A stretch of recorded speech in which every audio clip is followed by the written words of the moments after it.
Hello welcome students. आज हम शुरू करेंगे tumour lysis syndrome. Tumour lysis syndrome किस कारण से होता है उसको समझेंगे और उसके अंदर क्या क्या बायोकेमिकल मार्कर्स बढ़ जाते हैं या फिर कम हो जाते हैं उनको समझेंगे और बॉडी की जो अदर डिजीज है उनके साथ इनको कोरिलेट करेंगे और ट्यूमर लाइसिस सिंड्रोम का जो बायोकेमिकल मार्कर्स बढ़े हैं या फिर कम हुए उनका ट्रीटमेंट कैसे होने वाला है उसको आज हम लोग पढ़ेंगे। तो सबसे पहले पहले हम लोग शुरू करते हैं ट्यूमर लाइसिस सिंड्रोम। इसके लिए हमें सबसे पहले पहले एक डायग्राम की हेल्प लेनी पड़ेगी।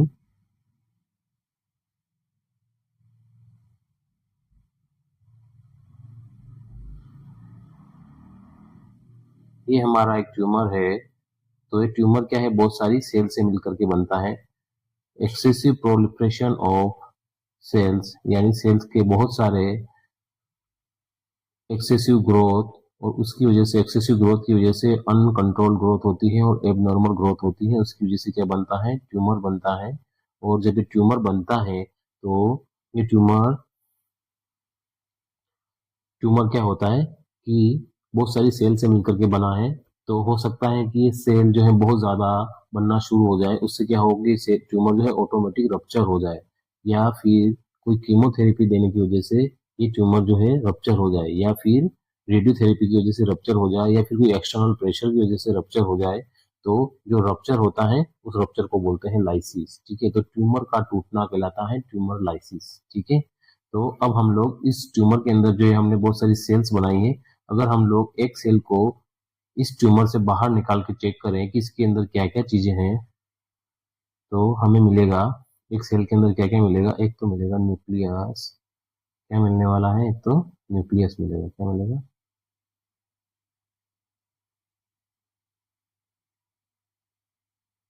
क्या मिलेगा, एक तो मिलेगा हमें न्यूक्लियस और एक मिलेगा फॉस्फोरस और एक क्या मिलेगा, पोटेशियम।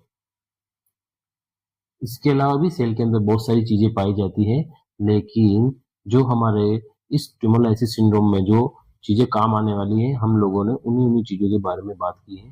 तो हम लोग सबसे पहले पहले बात करें पोटेशियम की।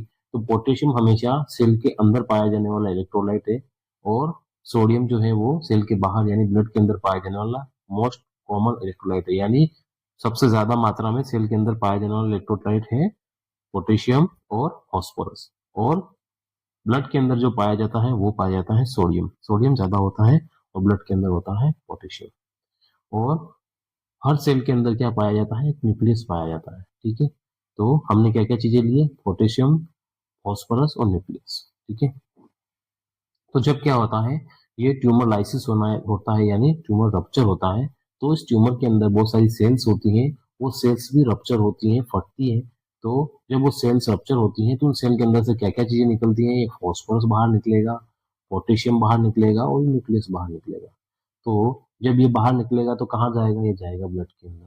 तो जब ब्लड के अंदर जाएगा तो पोटेशियम इतनी ज्यादा मात्रा में निकलेगा, क्योंकि हर एक सेल के अंदर से पोटेशियम बाहर निकल रहा है। तो इस ट्यूमर में बहुत सारी सेल है और रेपिडली डिस्ट्रक्शन हो रहा है इन सेल्स के अंदर। तो ये सेल्स क्या करेगी, अपने पोटेशियम को ब्लड के अंदर अधिक से अधिक मात्रा में पहुंचाएगी। उससे हमारे ब्लड के अंदर क्या हो जाएगा, हाइपरकैलेमिया यानी पोटेशियम की मात्रा बहुत ज्यादा बढ़ जाएगी। और फॉस्फोरस भी बॉडी के अंदर ब्लड के अंदर पहुंचना चालू हो जाएगा। उससे क्या होगा, हाइपरफॉस्फेटीमिया होगा। और जब ये फॉस्फोरस ब्लड के अंदर पहुंचता है तो ब्लड के अंदर जो फ्री कैल्शियम घूम रहा होता है उस फ्री कैल्शियम को क्या कर लेता है, बाइंड कर लेता है यानी इसको पकड़ लेता है या फिर उसके साथ में एक बॉन्ड बना लेता है। जिससे क्या होता है कि कैल्शियम जो है वो ब्लड में कम होना शुरू हो जाता है, क्योंकि वो फास्फोरस के साथ में बॉन्ड हो गया है। ठीक है, तो उसकी वजह से क्या हुआ, कैल्शियम ब्लड के अंदर कम हो गया यानी हाइपोकैल्सीमिया हो गया। और फिर ये जो न्यूक्लियस होता है, ये न्यूक्लियस क्या है कि इसके अंदर, न्यूक्लियस के अंदर क्या चीजें पाई जाती हैं, डीएनए और आरएनए। डीएनए और आरएनए पाया जाता है। तो वो डीएनए और आरएनए जो है एडेनिन और ग्वानिन में टूटता है और टूटने के बाद वापस से वो किस में टूटता है, वो प्यूरिन में टूटता है। और प्यूरिन जो है वो जेंथिन ऑक्सीडेज एंजाइम की हेल्प से क्या करता है, वो जेंथिन में टूटता है। और जेंथिन जो है वापस यूरिक एसिड में टूटता है और ऐसे करके हमारी बॉडी के अंदर यूरिक एसिड बनना शुरू हो जाता है। ठीक है, अभी हम लोग जो यूरिक एसिड न्यूक्लियस से कैसे बनेगा उसको हम लोग अभी समझने वाले हैं। तो सबसे पहले पहले हमें क्या क्या मिलेगा टीएलएस में, वो चीज हम लोग यहाँ पर नोट डाउन कर लेते हैं। टीएलएस में क्या हुआ, एक सेल रप्चर हुई। सेल रप्चर हुई तो क्या क्या निकला इसमें से क्या क्या निकला, इसमें से निकला फॉस्फोरस, तो क्या हो गया, हाइपर टेमिया हो गया, फॉस्फोरस ज्यादा हो गया, और क्या हो गया, हाई फॉस्फोरस ज्यादा हुआ तो हाई फॉस्फोरस ने क्या किया, कैल्शियम को कम कर दिया, यानी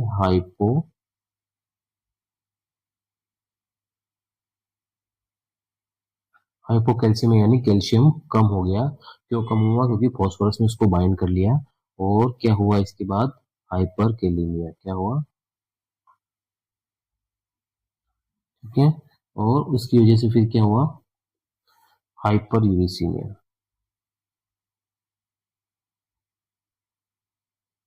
यानी ये जो है ये सारे टीएलएस में हमें देखने को मिले, किसमें देखने को मिले हमें ये सारी चीजें, टीएलएस,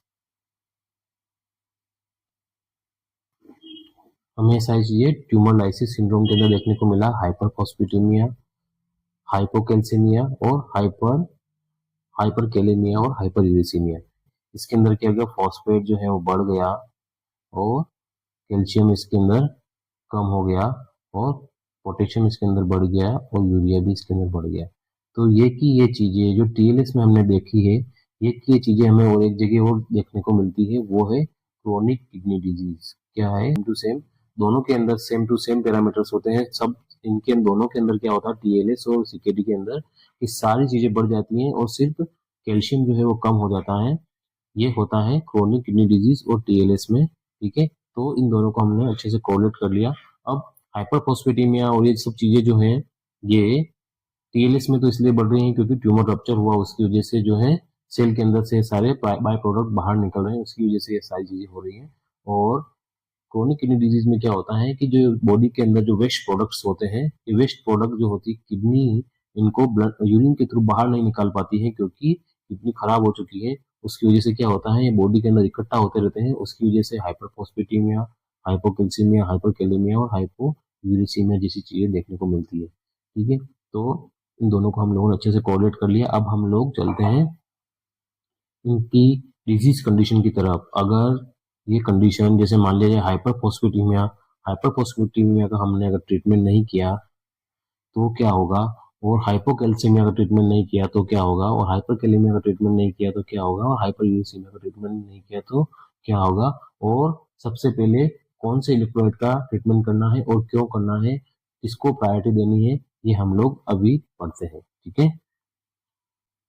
तो सबसे पहले पहले बात कर ले हम लोग हाइपर यूरेसीमिया की। तो हाइपर यूरेसीमिया जो होता है वो यूरिक एसिड ब्लड के अंदर बहुत ज्यादा बढ़ जाता है, उसकी वजह से होता है। और जब वो यूरिक एसिड ब्लड के अंदर बहुत ज्यादा मात्रा में बढ़ जाता है तो वो ब्लड के अंदर यूरिक एसिड के क्रिस्टल बनाना चालू कर देता है। और जब वो यूरिक एसिड के क्रिस्टल जब किडनी के अंदर चले जाते हैं तो एक्यूट किडनी इंजरी करते हैं और किडनी के अंदर स्टोन बनाते हैं, यानी यूरिक एसिड के स्टोन बनाना शुरू कर देते हैं।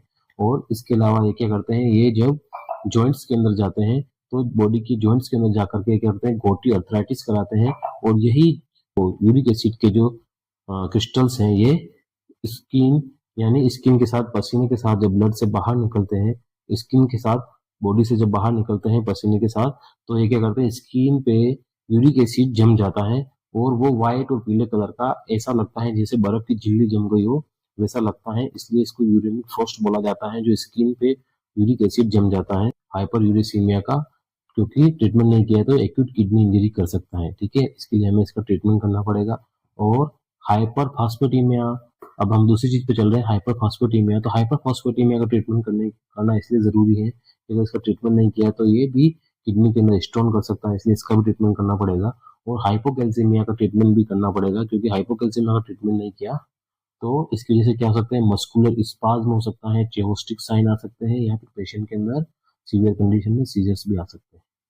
और एक और जो पैरामीटर बचा है उसका नाम है हाइपरकैलेमिया। नॉर्मल पोटेशियम होता है, वो हमारे दिल की जो मसल्स होती है मायोकार्डियम, उसको क्या करता है, कॉन्ट्रक्शन कराने का काम करता है। और जब ये पोटेशियम जब ज्यादा बढ़ जाता है तो ये क्या करता है, मायोकार्डियम के कॉन्ट्रक्शन को तेजी से करने लग जाता है, यानी हार्ट की रिदम को खराब कर देता है। क्योंकि तेजी से हो रहा है उसकी वजह से डिसरिथमिया होने लग जाता है दिल के अंदर, और उस डिसरिथमिया की वजह से सडन पेशेंट की कार्डियक डेथ हो सकती है बिकॉज ऑफ कार्डियक अरेस्ट, ठीक है, कार्डियक अरेस्ट की वजह से पेशेंट की डेथ हो सकती है, तो हमें सबसे पहले पहले प्रायोरिटी बेसिस की करनी पड़ेगी हाइपरकैलेमिया की। तो हमें सबसे पहले पहले इन सब चारों पैरामीटर्स में से हाइपरकैलेमिया को ट्रीट करना पड़ेगा, क्योंकि हाइपरकैलेमिया मोस्ट डेंजर चीज है, क्योंकि ये पेशेंट की विद इन मिनट्स के अंदर डेथ हो सकती है, यानी इम्पेंडिंग डेथ है अगर हाइपरकैलेमिया का ट्रीटमेंट नहीं हुआ तो हमें क्या करना पड़ेगा, सबसे पहले हाइपरकैलेमिया का ट्रीटमेंट करना पड़ेगा। तो हम लोग शुरू करते हैं ट्रीटमेंट ऑफ हाइपरकैलेमिया। हम लोग इसमें क्या करेंगे, हाइपरकैलेमिया में कार्डिक मसल्स को स्टेबलाइज करेंगे, क्योंकि उनका जो डिसरिदमिया हो गया, यानी कि रिदम बिगड़ गई है, कॉन्ट्रैक्शन बहुत ज्यादा होने लग गए दिल के अंदर। तो हम लोग सबसे पहले पहले क्या करेंगे, कार्डिक मसल्स को स्टेबलाइज करेंगे। उसके अंदर हम लोग क्या यूज करेंगे,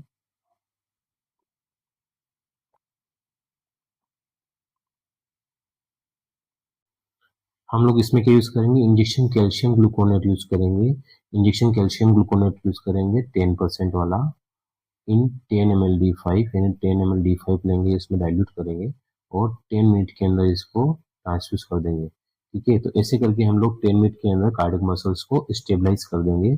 और इसमें हम लोगों ने क्या फॉर्मूला यूज किया, इसमें किया हमने रूल ऑफ 10। हमने रूल ऑफ 10 इसको इसलिए बोला कि इंजेक्शन कैल्शियम ग्लूकोनेट 10% वाले को हमने 10 ml D5 के अंदर डाइल्यूट किया और ओवर 10 मिनट के अंदर इसको दे दिया, यानी हम 10 मिनट के अंदर कार्डियक मसल्स को स्टेबलाइज कर दिया। अब हम लोग क्या करेंगे, अगली स्टेप की तरफ बढ़ेंगे। अभी हमारा कार्डियक मसल्स तो स्टेबलाइज हो चुका है, लेकिन अभी हमारा कुछ काम और बाकी है। हम क्या कराएंगे, अब पोटेशियम शिफ्टिंग कराएंगे। अगली स्टेप क्या होगी, पोटेशियम शिफ्टिंग। पोटेशियम शिफ्टिंग को हम आसान भाषा में समझे तो पोटेशियम को उसके घर के अंदर शिफ्ट करेंगे, यानी पोटेशियम नॉर्मली सेल के अंदर रहता है, तो उसको क्या करेंगे, सेल के अंदर शिफ्ट करेंगे। तो उसके लिए हमें दो चीजों की जरूरत पड़ेगी। एक तो जरूरत पड़ेगी GI ड्रिप की। GI ड्रिप को बोले तो क्या होगा, जी का मतलब होता है ग्लूकोज, या इसको क्या बोल सकते हैं, डेक्सट्रोज, और आई का बोले तो इंसुलिन। ठीक है, तो हमें ग्लूकोज और इंसुलिन की हेल्प लेनी पड़ेगी, जिससे क्या होगा, पोटेशियम शिफ्टिंग होगी। ठीक है, और एक और क्या लेना पड़ेगा, नेप। ठीक है, हम लोग क्या करेंगे, GI ड्रिप यानी ग्लूकोज का सहारा लेंगे और ग्लूकोज और इंसुलिन का सहारा लेंगे। और इंसुलिन क्या करता है, हमारी बॉडी में जहाँ पर भी ब्लड के अंदर पोटेशियम दिखता है उसको क्या करता है, सेल के अंदर ट्रांसफर करने का काम करता है इंसुलिन। और नेप साल्बुटामोल भी सेम ऐसे ही, जहाँ पर भी ब्लड के अंदर पोटेशियम एक्स्ट्रा दिखता है उस पोटेशियम को सेल के अंदर डालता है। दोनों का काम क्या होता है, पोटेशियम शिफ्टिंग करना, सेल के अंदर पहुंचाना। ठीक है, ऐसे करके हम लोग टेम्पररी बेसिस पे पोटेशियम को सेल के अंदर पहुंचा के ब्लड के अंदर पोटेशियम को कम कर देंगे। ठीक है, लेकिन ये टेम्पररी बेसिस है, यानी शॉर्ट टर्म बेसिस पे हमने क्या किया, पोटेशियम को ब्लड से थोड़ा कम कर दिया। लेकिन अभी इसका परमानेंट सॉल्यूशन अभी भी बाकी है। तो हम लोग तीसरे स्टेप में क्या करने वाले हैं, बॉडी से इसको परमानेंटली बाहर निकालना है। इसके लिए हम लोग क्या करेंगे, एक्सक्रीशन।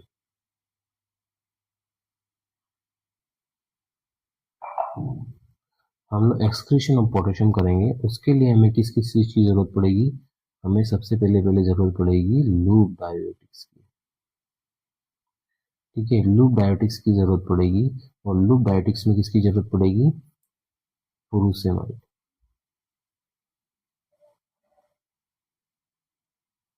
या यूं बोल सकते हैं लेसिक्स। हम लोग फुरुसेमाइड या लेसिक्स देंगे, उससे क्या होगा, यूरिन के साथ में पोटेशियम जो है बाहर आ जाएगा, यानी ब्लड में जितना भी पोटेशियम एक्स्ट्रा हो रहा है वो यूरिन के थ्रू बाहर आ जाएगा बॉडी से। ठीक है, और दूसरा स्टेप हम लोग करेंगे कि एक दे देंगे पोटेशियम बाइंडर्स।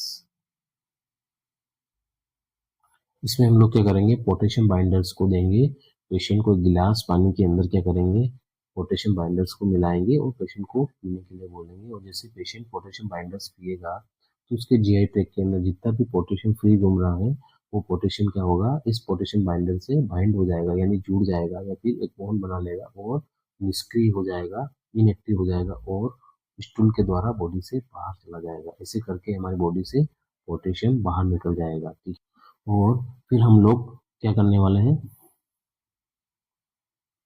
अभी हमने देखा कि TLS में क्या क्या चीजें बढ़ी हुई थी, हाइपरफॉस्फेटेमिया, हाइपोकैल्सीमिया और हाइपरकैलेमिया और हाइपरयूरेसीमिया।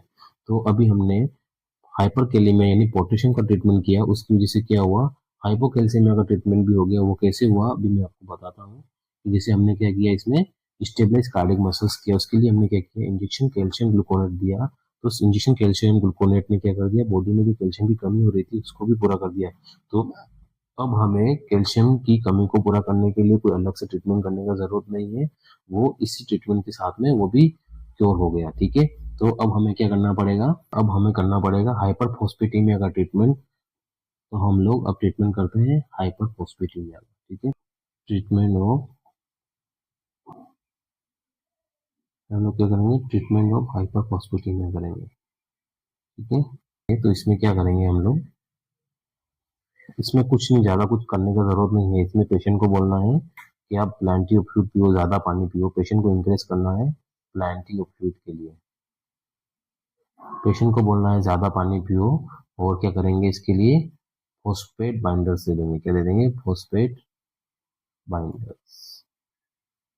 तो फॉस्फेट बाइंडर्स क्या करेंगे, वो ही एक गिलास पानी के अंदर फॉस्फेट बाइंडर्स को मिलाएंगे। पाउडर आता है, इसको मिलाया और पेशेंट को बोलना है पीने के लिए। पेशेंट जैसे ही उसको पिएगा तो जीआई ट्रैक्ट के अंदर जो भी एक्स्ट्रा फॉस्फेट घूम रहा है वो एक्स्ट्रा फॉस्फेट क्या होगा, बॉडी से बाहर आ जाएगा। हाइपरफॉस्फेटेमिया का ट्रीटमेंट करने के लिए हमने क्या किया, पेशेंट को बोला कि आपको ज्यादा से ज्यादा पानी पीना है और यानी प्लेंटी ऑफ फ्लूइड पीना है। और फॉस्फेट बाइंडर देंगे एक गिलास पानी के अंदर। एक पाउडर आता है, एक पुड़िया आती है पाउडर की, उस पाउडर की पुड़िया को पानी में मिलाएंगे और पेशेंट को पीने के लिए बोलेंगे। जैसे ही पेशेंट उस फॉस्फेट बाइंडर की पुड़िया को पिएगा तो जो जीआई ट्रैक्ट के अंदर जितना भी फॉस्फेट फ्री घूम रहा है उस फॉस्फेट को फॉस्फेट बाइंडर बाइंड कर लेंगे, या फिर उसके साथ बॉन्ड बना लेंगे, या फिर उसको पकड़ लेंगे और उसको निष्क्रिय कर देंगे या इनएक्टिव कर देंगे और स्टूल के थ्रू उसको बॉडी से बाहर निकाल देंगे। ऐसे करके हम लोग फॉस्फेट को भी बॉडी से बाहर निकाल दिया। अब हमारे पास में क्या बचा हुआ है, हमने क्या क्या ट्रीटमेंट कर लिया है अभी तक हमने क्या क्या ट्रीटमेंट कर लिया, हाइपरफॉस्फेटेमिया का ट्रीटमेंट कर लिया, हाइपोकैल्सीमिया का भी ट्रीटमेंट हो गया बिकॉज ऑफ कार्डिक मसल्स को हमने स्टेबलाइज किया, उस टाइम पे कैल्शियम ग्लूकोनेट दिया, उससे हो गया। और हाइपरकैलेमिया का ट्रीटमेंट हो ही चुका है। अब हमारे पास बचा है हाइपर यूरेसीमिया। ठीक है, अब हाइपर यूरेसीमिया की बात करें तो हाइपर यूरेसीमिया का ट्रीटमेंट से पहले हम लोग देखते हैं कि हाइपर यूरेसीमिया आया कहाँ से। हाइपर यूरेसीमिया का मतलब है यूरिक एसिड ज्यादा हो गया। ठीक है, यूरिक एसिड जो है इंक्रीज हो गया। ठीक है, ये किस वजह से हुआ उसको हम लोग समझते हैं। तो अभी हमने देखा पढ़ा था कि हमारे सेल्स के अंदर क्या पाया जाता है, एक न्यूक्लियस पाया जाता है। क्या पाया जाता है, हमारे सेल्स के अंदर क्या पाया जाता है, न्यूक्लियस। न्यूक्लियस के अंदर क्या पाए जाते हैं, आरएनए और डीएनए। ठीक है, आरएनए और डीएनए जो होते हैं वो एडेनिन और गुआनिन में टूटते हैं। ठीक है, और क्या बनाते हैं, प्यूरिन। क्या बनाता है, प्यूरिन बनता है। और ये प्यूरिन जो है ये किस में टूटता है, ज़ैंथीन में। वो इसके लिए एक एंजाइम जिम्मेदार होता है, उसका नाम होता है ज़ैंथीन ऑक्सीडेस। ये एंजाइम क्या करता है, प्यूरिन को ज़ैंथीन में तोड़ता है और ज़ैंथीन क्या होता है फिर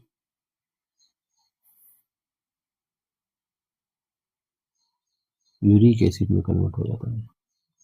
ऐसे करके हमारी बॉडी के अंदर एंड प्रोडक्ट बनता है यूरिक एसिड। अभी हम लोगों ने पढ़ा कि बॉडी के अंदर जो न्यूक्लियस होता है वो आरएनए और डीएनए में टूटता है और फिर प्यूरिन में कन्वर्ट होता है। प्यूरिन से ज़ैंथीन ऑक्सीडेज एंजाइम में कन्वर्ट होता है और ऐसे करके ज़ैंथीन बनता है और ऐसे करके फिर उसके बाद में यूरिक एसिड एंड प्रोडक्ट में निकलता है। ये जो प्रोसेस है न्यूक्लियस से लगा करके यूरिक एसिड तक बनने की, ये बहुत लंबी है और बहुत ही कॉम्प्लिकेटेड है। इसको मैंने बहुत आसान भाषा में समझाया है ताकि आपको ज़्यादा कॉम्प्लिकेटेड नहीं लगे और हमारे एग्जाम पॉइंट ऑफ व्यू से भी हमारे क्वेश्चन भी निकल जाए और वो बहुत ईजी हो जाए। इसके लिए हमने बहुत ईजी लैंग्वेज में इसको निकाला है। बाकी इसमें बहुत ही टफेस्ट लैंग्वेज का यूज किया गया है। जैसे आरएनए डीएनए जो है एडेनिन और ग्वानिन में टूटते हैं, फिर वो प्यूरिन में कन्वर्ट होते हैं। प्यूरिन में ज़ैंथीन ऑक्सीडेज एंजाइम की हेल्प से वो क्या बनाते हैं, हाइपोजेंथिन बनाते हैं और हाइपोजेंथिन से फिर ज़ैंथीन बनता है और ज़ैंथीन के बाद में यूरिक एसिड बनता है। बहुत लंबी प्रोसेस बताई गई है, तो हमने बहुत शॉर्ट में और हमारे एग्जाम पॉइंट ऑफ व्यू के हिसाब से हमने बहुत इजी लैंग्वेज में इसको समझ करके इसको हमने कंप्लीट कर लिया है। तो हमारी बॉडी के अंदर ये यूरिक एसिड बन गया है। अब हम लोगों को इसका ट्रीटमेंट करना है। यूरिक एसिड को कैसे हमें कम करना है, क्योंकि यूरिक एसिड क्या है, हमारी बॉडी के अंदर एक्यूट किडनी इंजरी करेगा, गॉटी आर्थराइटिस करेगा और यूरेमिक फ्रोस्ट करेगा और किडनी के अंदर स्टोन बनाएगा, ऐसी सारी चीजें करेगा। तो उसको हमें रोकने के लिए क्या करना पड़ेगा, तो हमें रोकने के लिए क्या करना पड़ेगा, ज़ैंथिन ऑक्सीडेज एंजाइम इनहिबिटर नाम की एक दवाई आती है, तो इस एंजाइम को ही रोक देगी। तो जब ये दवाई इस इस ज़ैंथिन ऑक्सीडेज एंजाइम को ही रोक देगी यहीं पे, तो ये प्यूरिन से ज़ैंथिन नहीं बनेगा और ज़ैंथिन से यूरिक एसिड नहीं बनेगा, और ऐसे करके हमारी बॉडी के अंदर यूरिक एसिड बनना ही बंद हो जाएगा जब ज़ैंथिन ऑक्सीडेज एंजाइम ही नहीं रहेगा। तो हम लोग क्या दवाई यूज करेंगे इसमें, हम लोग अब इसमें ट्रीटमेंट करेंगे यूरिक एसिड का। तो इसके लिए हम लोग क्या करेंगे, ज़ैंथिन ऑक्सीडेज एंजाइम इनहिबिटर।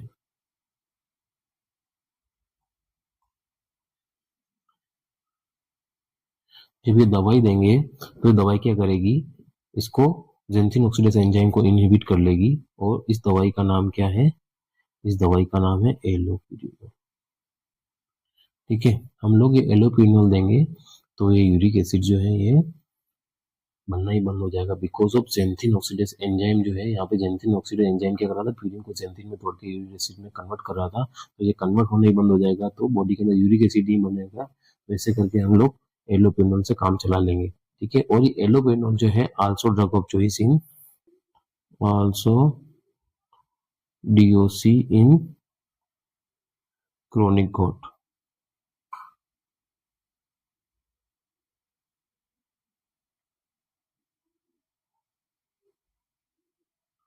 ठीक है, तो हमने इस चीज को भी कोरिलेट कर लिया कि एलोपिरिनोल जो है ये किसमें एक और जगह काम आती है, ये एक जगह और काम आती है, वो आती है क्रोनिक गॉट के अंदर। ठीक है, क्रोनिक गॉट में भी एलोपिरिनोल जो है वो ड्रग ऑफ चॉइस है।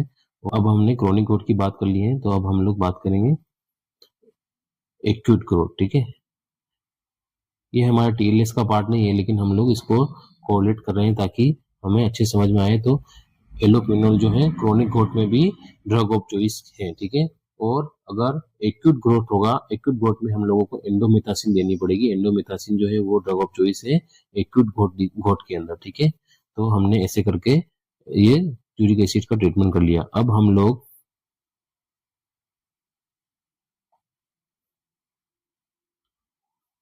हमने फर्स्ट तो ज़ैंथिन ऑक्सीडेज एंजाइम इनहिबिटर दे दिया, इससे हमारा काम हो गया, वो थी एलोपिरिनोल।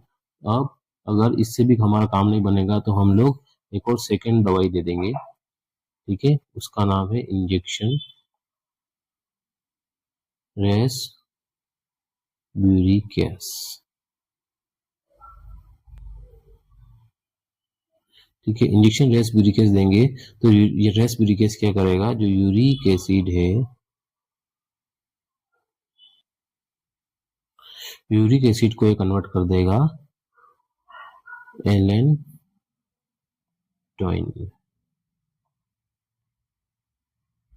ठीक है, एलेंटोइन में कन्वर्ट कर देगा रेसब्यूरिकस इंजेक्शन। तो रेसब्यूरिकस इंजेक्शन क्या करेगा, इस यूरिक एसिड को, यानी ये यूरिक एसिड क्या है, हाईली टॉक्सिक है, क्या है, ठीक है, ये हाईली टॉक्सिक सबस्टांस है, इसको किसमें कन्वर्ट कर देगा, लेस टॉक्सिक। ठीक है तो दोनों वेस्ट ही, लेकिन इसको लेस टॉक्सिक सबस्टांस में ये कन्वर्ट कर देगा। तो जब ये लेस टॉक्सिक सबस्टांस हो जाएगा तो ये एलेंटोइन जो होता है ये किडनी से आसानी से यूरिन के थ्रू बाहर निकल जाएगा। तो ऐसे करके भी हम लोग यूरिक एसिड से जो है निजात पा लेंगे, यूरिक एसिड को हम लोग ट्रीट कर लेंगे। ठीक है, तो हम लोगों ने आज पढ़ा tumour lysis syndrome. Tumour lysis syndrome के अंदर हमने देखा कि ट्यूमर जो है बहुत सारी एबनॉर्मल सेल की वजह से, बहुत सारी एक्सेसिव ग्रोथ की वजह से क्या होता है, ट्यूमर बनता है। और जब ये ट्यूमर के अंदर जो एक सेल देखिए उसके अंदर क्या पाया जाता है, फॉस्फोरस, पोटेशियम और न्यूक्लियस, ये तीन चीजें पाई जाती है इसके अंदर। तो ये जब सेल जो है बहुत सारी रेपिडली डिस्ट्रक्ट होती है, टूटती है किसी भी कारण की वजह से, जैसे कीमोथेरेपी की वजह से, रेडियोथेरेपी की वजह से, या स्पॉन्टेनियसली टूटती है, तो इसकी वजह से इन सेल के अंदर से फास्फोरस पोटेशियम बाहर निकलता है, और जब पोटेशियम बाहर निकलता है और ब्लड के अंदर पहुंचता है तो ब्लड के अंदर हाइपरकैलेमिया करवाता है, और फास्फोरस निकलता है तो हाइपरफॉस्फेटेमिया करवाता है। और जब ये फास्फोरस जो ब्लड के अंदर एक्स्ट्रा कैल्शियम घूम रहा होता है उसको बाइंड कर लेता है, उसकी वजह से कैल्शियम की कमी होने लग जाती है। इसकी वजह से क्या होता है, हाइपोकैल्सीमिया होता है। और न्यूक्लियस होता है, न्यूक्लियस क्या होता है, जब रप्चर होता है तो उसकी वजह से क्या बनता है, यूरिक एसिड बनता है, उसको बोलते हैं हम लोग हाइपर यूरिसीमिया। और ये सेम पिक्चर जो टीएलएस में देखने को मिले, ये हमें क्रोनिक किडनी डिजीज में भी देखने को मिलते हैं, क्योंकि क्रोनिक किडनी डिजीज के अंदर जो है ये सारी चीजें वेस्ट निकालने की क्षमता नहीं होती है, यानी वो यूरिन के थ्रू इन वेस्ट को बाहर नहीं निकाल पाती, इसलिए बॉडी के अंदर इकट्ठा होते रहते हैं। इसलिए ये सारे फीचर हमें क्रोनिक किडनी डिजीज में भी देखने को मिलते हैं। ठीक है, और फिर हमने पढ़ा कि इन सब का ट्रीटमेंट तो हम लोग आसानी से कर लेंगे, और लेकिन हमें सबसे पहले सब इसका ट्रीटमेंट करना पड़ेगा जो हमारे लिए सबसे मोस्ट इम्पोर्टेंट है, हाइपरकैलेमिया, यानी पोटेशियम ज्यादा हो रहा है, इसकी वजह से पेशेंट की एमआई से डेथ हो सकती है। इसलिए हमें क्या करना पड़ेगा, हाइपरकैलेमिया का ट्रीटमेंट करना पड़ेगा। इसके लिए हमने क्या किया, स्टेबलाइज कार्डिक मसल्स किया। उसके लिए हमने क्या किया, इंजेक्शन कैल्शियम ग्लूकोनेट लिया 10% वाला, और 10 ml D5 में दिया, और ओवर 10 मिनट में यानी 10 मिनट के अंदर हमने कार्डिक मसल्स को स्टेबलाइज कर दिया। फिर हमने पोटेशियम की शिफ्टिंग कराई।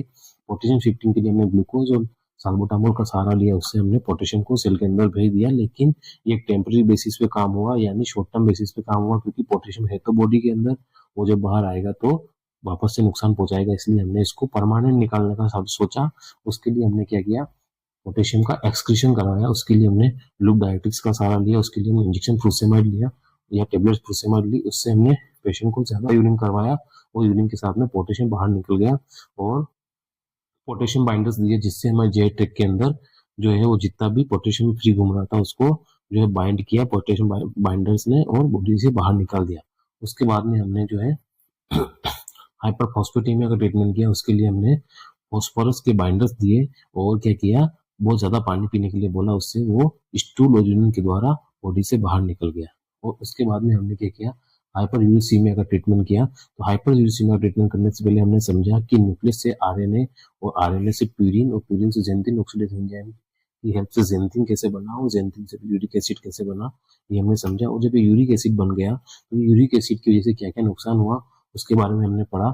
और फिर इस यूरिक एसिड को हमने ट्रीटमेंट करने के लिए हमने क्या किया, जेंथिन ऑक्सीडेज एंजाइम की एंजाइम इनहिबिटर की हेल्प से हमने क्या किया, जेंथिन ऑक्सीडेज एंजाइम को रोक दिया, जिससे क्या हुआ, यूरिक एसिड नहीं बना।